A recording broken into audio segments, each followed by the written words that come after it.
Irmãos, por gentileza, você pode abrir a sua Bíblia em Apocalipse, capítulo 21. De Deus. Senhor. Apocalipse, capítulo 21. Logo no fim da sua Bíblia.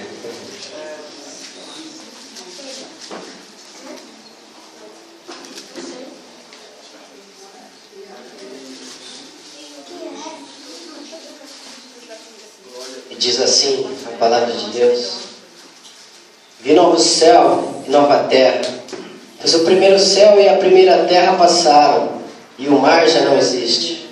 Vi também a cidade santa, a nova Jerusalém, que descia do céu, da parte de Deus, ataviada como noiva, adornada para o seu esposo.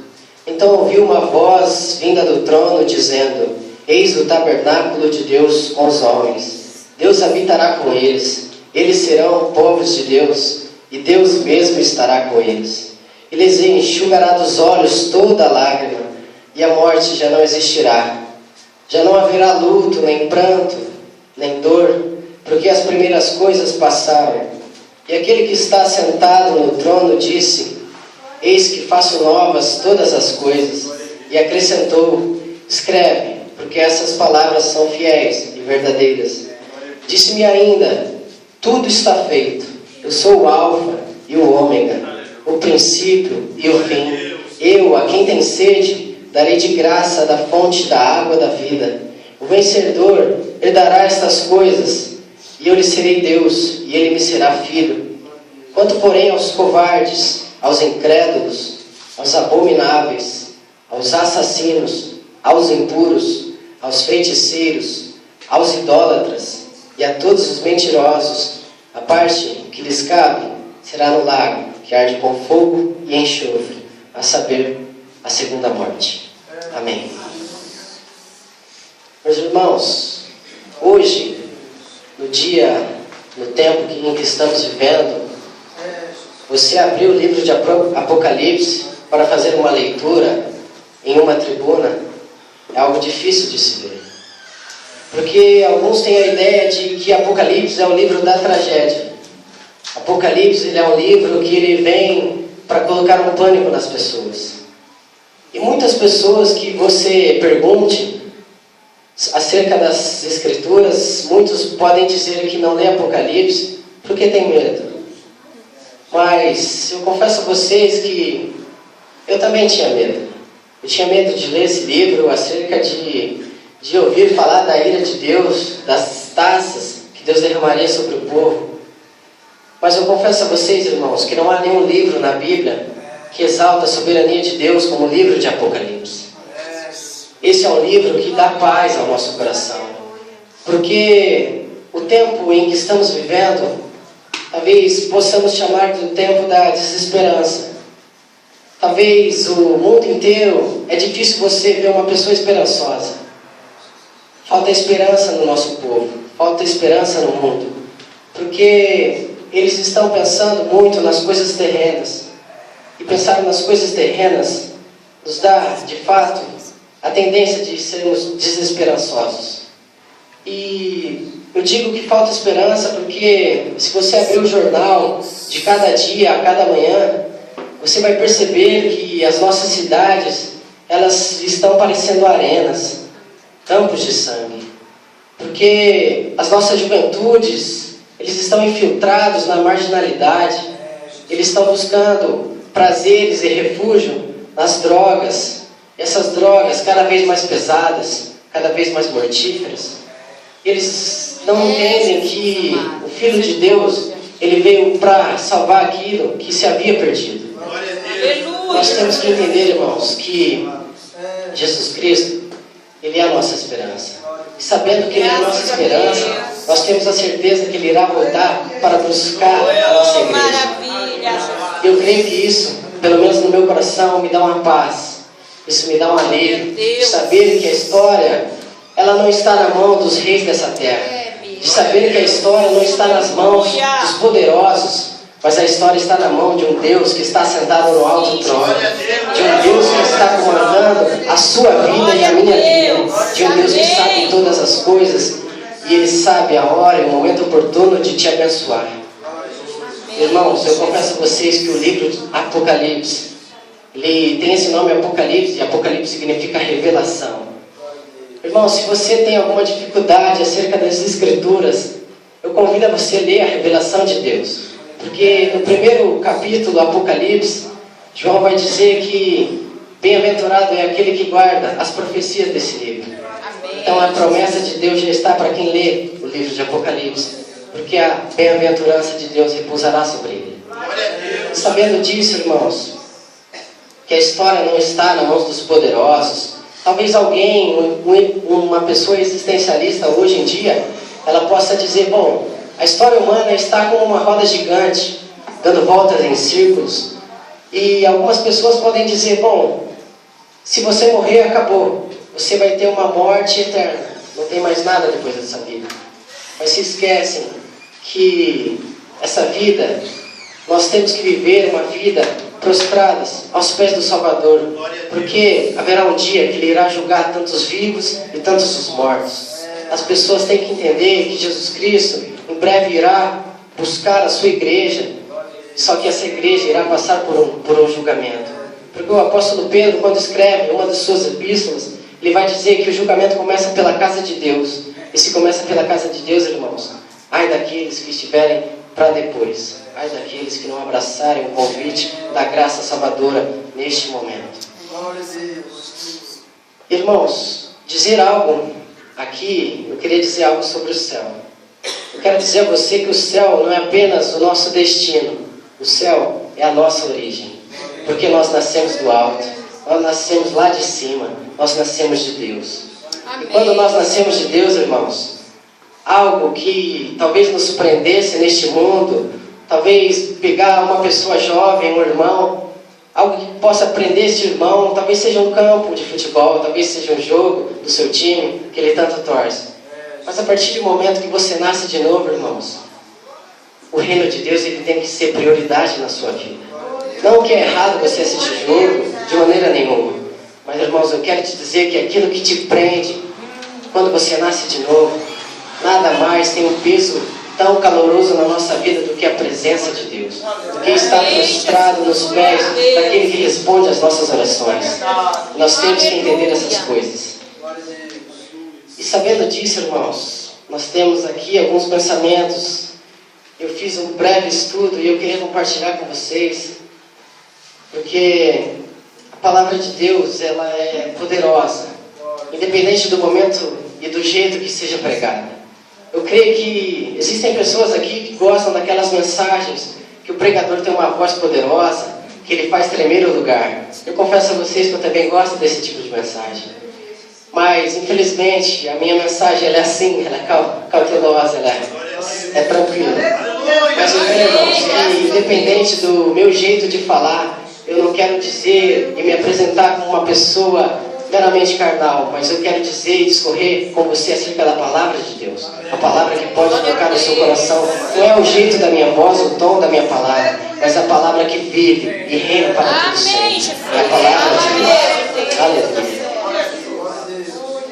Irmãos, também temos que lembrar que aqui não está a nossa pátria. Aqui não está a nossa herança. Quando nós nascemos do alto, muitas coisas começam a mudar nas nossas vidas. Porque, e o novo nascimento, falar um pouco do novo nascimento é algo indispensável na vida de um cristão. Porque Jesus, quando ele tem a conversa com Nicodemos em João 3, ele vai dizer que é impossível você entrar no céu sem antes nascer de novo. Esse nascer de novo, irmãos, é o regenerar do Espírito Santo no seu coração. É a graça de Deus te começando por dentro para você mostrar que você nasceu de novo por fora. É um negócio que começa de dentro, mas você expõe para fora que você nasceu de novo. Então, irmãos, nós temos que nascer de novo e entender o que é isso. Porque sem o novo nascimento, o próprio Jesus disse que nós não iremos ver Ele no dia tão bendito, no dia da sua glória. E saber que nós temos que pensar um pouco mais no céu, irmãos, me faz lembrar de algum texto. Esse texto que o apóstolo Paulo escreveu em suas cartas à igreja de Colosso. Colossenses capítulo 3, Paulo vai dizer àquela igreja: irmãos, eu quero que vocês pensem nas coisas lá do alto, onde Cristo está sentado à destra de Deus.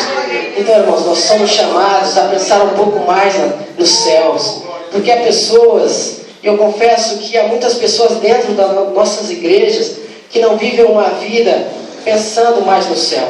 Elas vivem uma vida pensando simplesmente nesse terreno que é superficial, que é passageiro. Talvez a nossa vida aqui, que eu poderia descrever a você, a nossa vida é como uma nuvem que brota lá no horizonte, mas quando passa o vento, ela logo se dissipa. A nossa vida na terra é assim, ela é algo passageiro, ela está atravessando o corredor, correndo, porque ela passa, e quando você mais notar, já acabou a sua vida. Então é por isso que o apóstolo Paulo escreve: irmãos, eu quero que vocês pensem lá no alto.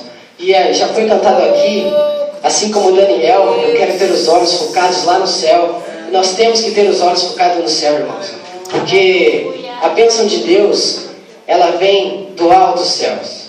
Jesus foi aquele que disse: eu sou o caminho, a verdade e a vida. E ele não veio dessa terra, ele veio do céu, ele veio do coração de Deus.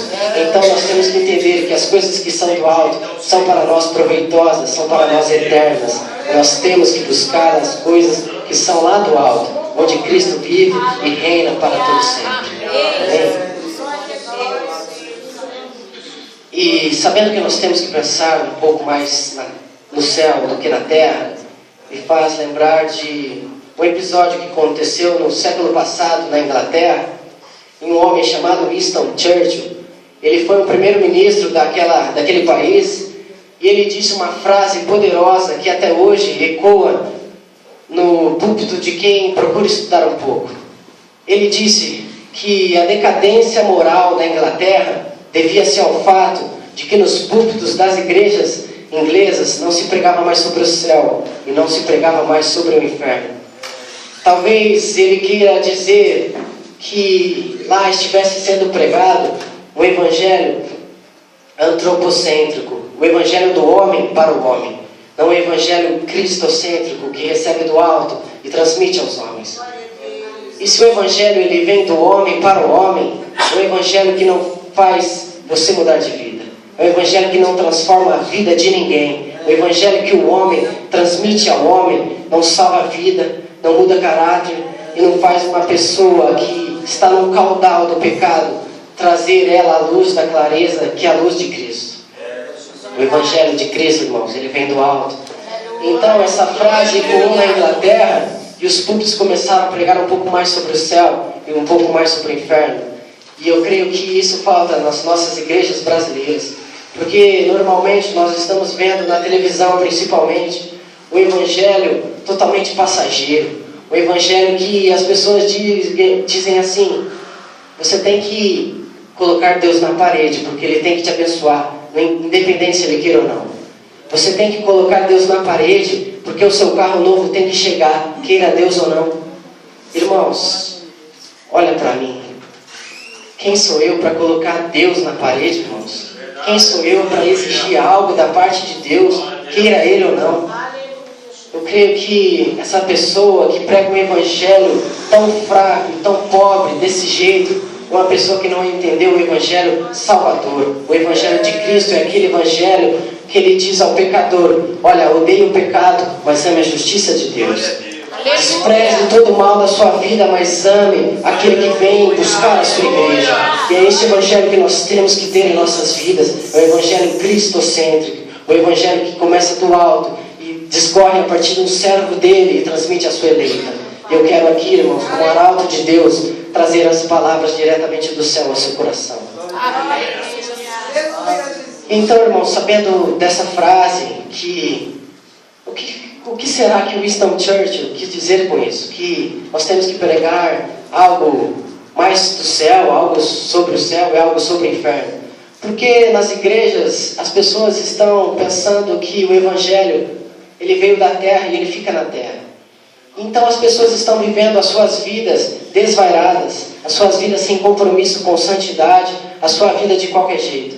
Então essas pessoas se esquecem que haverá um lago de fogo. Esse lago de fogo ele tem enxofre. E saber, irmãos, que o lago de fogo, o fogo não se apaga, Lá diz Marcos capítulo 8 que o verme não morre, ou seja, é tormento todos os dias, todas as horas. E há um pensamento errado, irmãos, em muitos corações sobre o inferno. Algumas pessoas acham que Satanás ele é, entre parênteses, o Deus do inferno. Mas eu quero te dizer que Satanás não é o Deus do inferno. Ele está no inferno sim, mas quem governa o inferno é o próprio Deus, porque diz Apocalipse que a chave do lago de fogo e a chave da morte está na mão do Senhor e Salvador Jesus Cristo. Não será o diabo que estará atormentando as pessoas, porque o diabo será atormentado dia após dia naquele lugar. Então nós temos que entender que tudo que é de reino e reina está nas mãos do Senhor Jesus Cristo. Eu quero te dizer que a sua vida não está simplesmente vivendo uma vida que não tem propósito. Porque se você estivesse vivendo uma vida sem propósito, você não estaria vivo. Porque Jesus disse, usando Paulo em Romanos 8, 28, que todas as coisas cooperam para o bem daqueles que amam a Deus. Então fique tranquilo, irmãos. A sua vida não está jogada de um lado para o outro, mas saiba que um Deus poderoso está governando a sua vida como Ele governa a sua igreja nessa terra. E que você tenha isso em seu coração. Mas o que esse homem quis dizer com isso? O que ele quis dizer com pensar e pregar sobre o céu e sobre o inferno? Será que ele queria dizer que um servo de Deus não tem uma vida operosa e útil nessa terra? Não, irmãos, não é isso. Mas pensar um pouco mais no céu fará você ter uma vida mais operosa do que você já tem nessa terra. Porque pensar no céu, talvez você trabalhando ali, você sinta um peso no seu coração em saber que a pessoa que está ao seu lado está indo para o inferno. Porque pensar no céu, irmãos, talvez muda o rumo da nossa história, porque as nossas famílias, se não forem Jesus Cristo, elas também estarão indo para o inferno. E pensar um pouco no céu faz pensar que Jesus Cristo veio para salvar o mais vil pecador e trazer ele a sua maravilhosa luz, porque é isso que ele faz. Eu quero aqui contar um testemunho, irmãos, da minha vida a vocês. Eu nasci na igreja, meus pais são cristãos, eu vim de um berço evangélico, e eu achava que eu estava indo para o céu, acompanhando os meus pais. Só que chegou um momento da minha vida que eu conheci o mundo. Eu comecei a ir às baladas e achava isso gostoso, achava isso prazeroso. E por graça e misericórdia do Senhor e Salvador Jesus Cristo, Ele colocou no meu coração um motivo e uma inspiração de ler a sua Bíblia. Então eu comprei uma Bíblia chamada King James, que ela tem o Novo Testamento e com estudo embaixo. E essa Bíblia eu comecei a ler em Mateus e acabei em Apocalipse. Eu discorri, passei, fitei os meus olhos em muitos textos, irmãos, que diz, o apóstolo Pedro, escrevendo também uma de suas epístolas, ele diz um texto que marca e me choca até hoje. Ele diz assim: se é com dificuldade que o justo vai para o céu, o que será do ímpio e pecador? Então, eu já parei e pensei, bom, se o apóstolo Pedro, o braço direito de Jesus Cristo, está dizendo que ele vai herdar o céu com dificuldade, quem é eu, que estou simplesmente acompanhando meus pais? Talvez eu goste do louvor, eu gosto do hino, mas o que será de mim se eu não me prostrar diante desse Deus? Verdade. E não fazer a sua vontade? Irmãos, eu quero te dizer que a Bíblia, ela traz na nossa mente, nos nossos olhos, uma luz soberana, uma luz salvadora.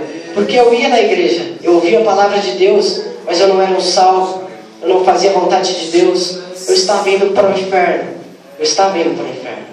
Mas ao ler a Bíblia, eu passei também pela primeira epístola de João, quando ele diz que aquele que peca habitualmente não é nascido de Deus, porque a semente de Deus, ela não peca. E aquele que peca desde o princípio é do diabo, porque ele peca desde o início do mundo. Então eu fiquei chocado com esses textos, e eu comecei a ter algumas reflexões na minha vida, do estilo que eu estava vivendo. E por um certo período, em 2009, eu fui até um retiro espiritual. Esse retiro se chamava Encontro com Deus. Eu fiquei ali 4 dias. E eu confesso a vocês, foram dias simplesmente normais. Não foi talvez um encontro que nem o apóstolo Paulo teve, ao cair do cavalo e ficar cego durante 3 dias orando e em jejum. Mas foi algo que eu pensei, bom, Tá bom, eu estou ouvindo a palavra de manhã, eu estou ouvindo a palavra de tarde, eu estou ouvindo a palavra à noite. Tudo bem, está tudo normal até agora. Eu não tive nenhuma experiência arrebatadora, eu não tive visões, mas eu achei que estava tudo normal, até o momento que eu saí dali. Eu saí dali em 2009, estava passando o jogo do meu time, o jogo do Corinthians. Eu lembro até hoje que a primeira coisa que eu liguei à TV, eu vi o gol do Ronaldo, ali na final do Campeonato Paulista contra o Santos, aquele gol que ele faz com a sua perna esquerda por cima do Fábio Costa, um gol lindo, impressionante, de um craque.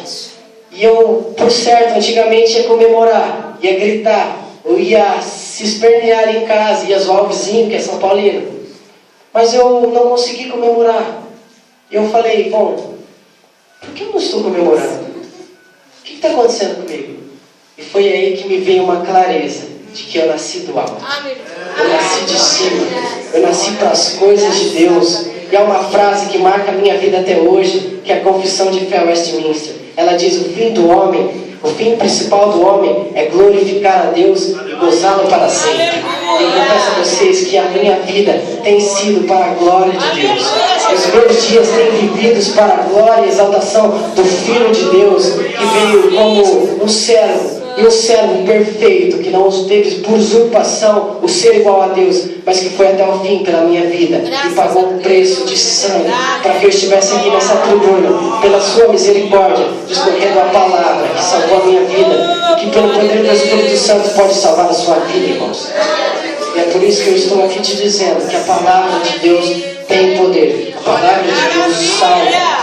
Não é a minha palavra, não é a palavra do pregador, porque Deus não tem compromisso com a minha palavra. O compromisso que Deus tem é com a sua palavra.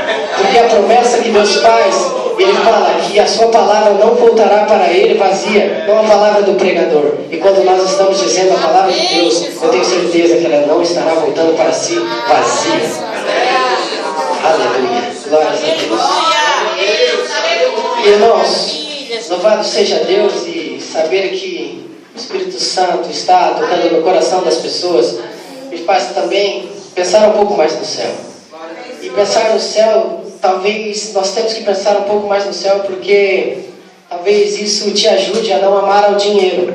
Porque eu quero te dizer que se você não amar a Cristo sobre todas as coisas, você vai amar o dinheiro.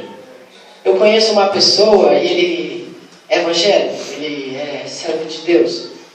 Mas eu nunca vi uma pessoa correr tanto atrás do dinheiro que nem essa pessoa. Sabe, eu tenho algumas dúvidas acerca da salvação dessa pessoa, porque ele corre dali para colar, ele corre de lá para cá, atrás do dinheiro.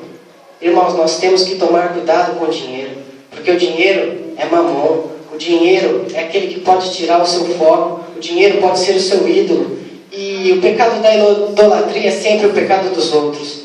É sempre o pecado da igreja romana. Eles adoram a imagem, por isso são idólatras. Mas deixa eu te dizer uma coisa. Aquilo que te interpõe entre você e Deus é o seu ídolo. Talvez a sua carreira pode ser o seu ídolo.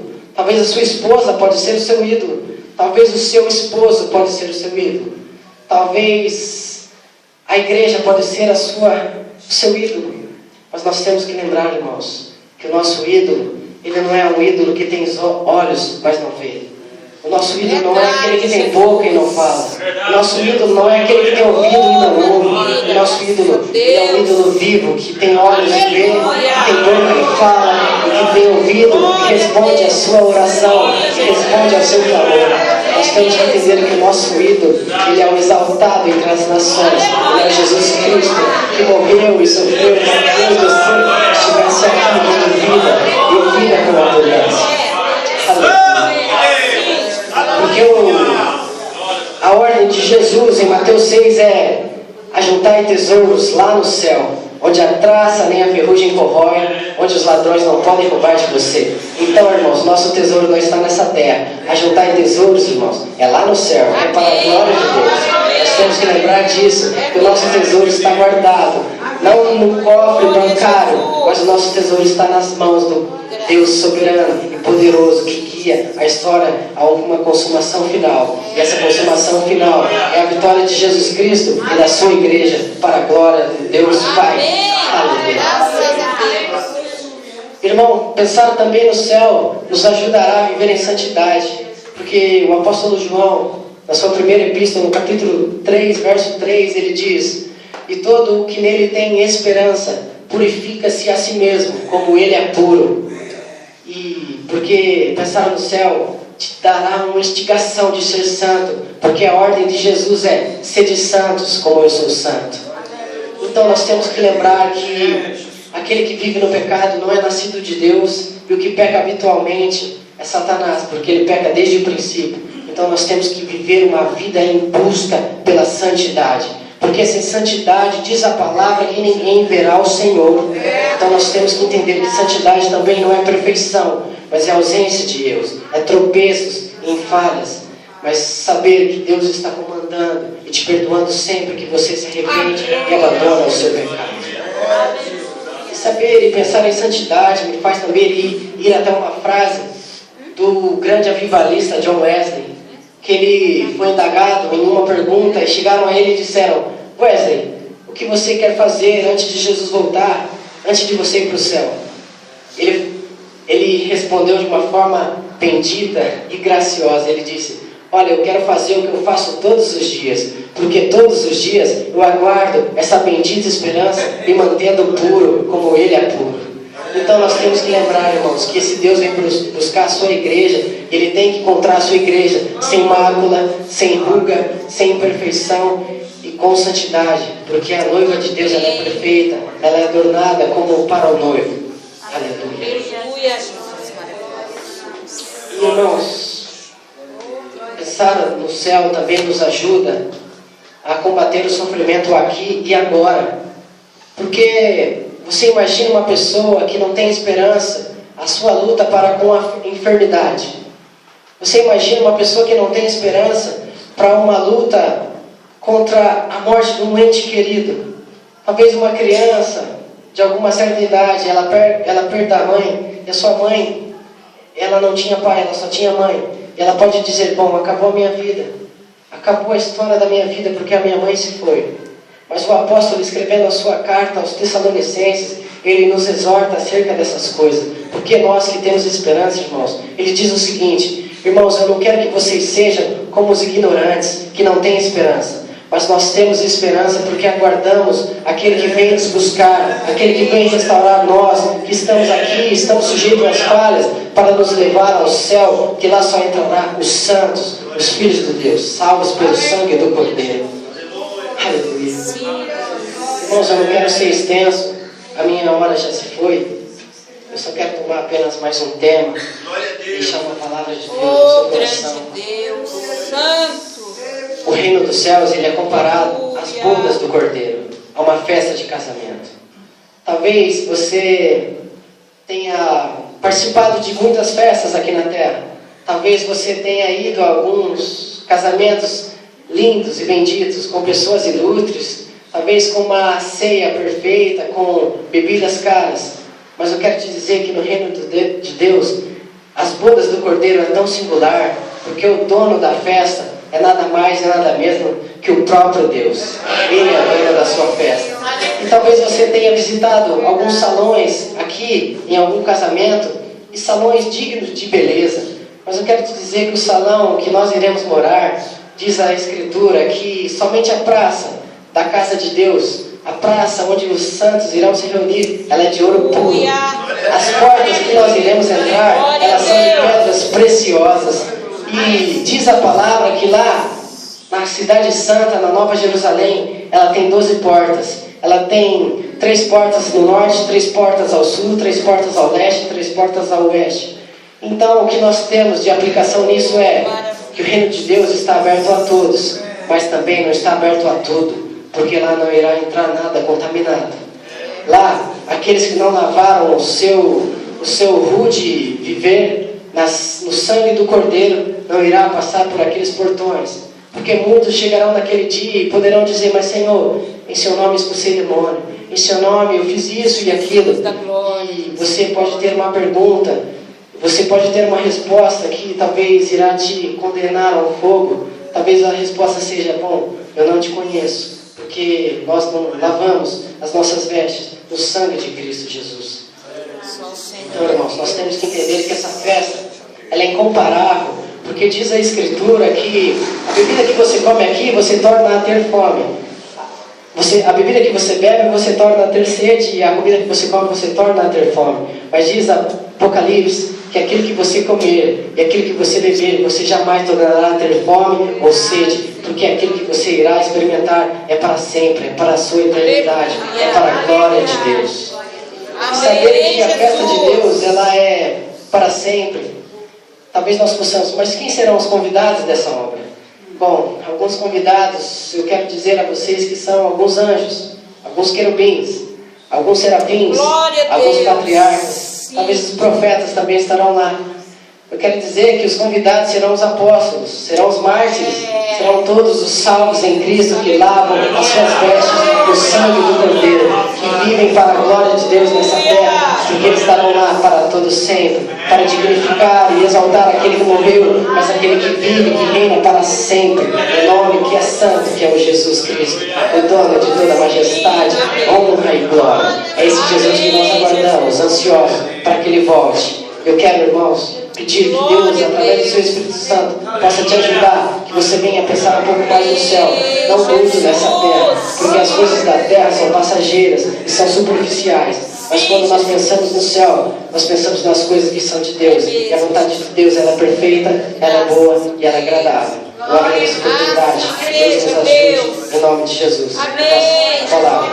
Graças a Deus.